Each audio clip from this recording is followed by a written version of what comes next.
فلسطینی دوزخ او جنت. خان عبدالولي خان په خپل کتاب باچا خان او خدایي خدمتګارۍ کې لیکي باچا خان هوډ وکړو چې ولاړ شي د حج فریضه ادا کړي.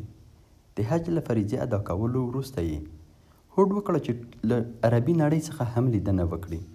د دې لیدنو په لړۍ کې فلسطین ته ولاړ او له فلسطین څخه یې هم لیدنه وکړه. د فلسطین په اړه خپل نظر داسې څرګند کړ: یوه صحرا او شګې دي، خو چې کوم ځای نه د یهودو فلسطین شروع کیږي نو هلته نارینه څه کوي چې ښځو هم مټې رانغښتې دي او وطن آبادوي، او نتیجه یې دا ده چې د عربو او یهودو فلسطین مثالونه د دوزخ او جنت دي.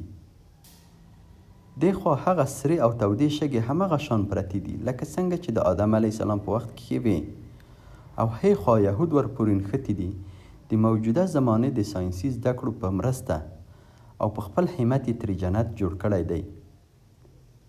ځای په ځای پکې باغونه او د باغونو په منځ کې ښکلي کورونه او په کورونو کې ښکلي پاک او ساک بچي ژوند کوي.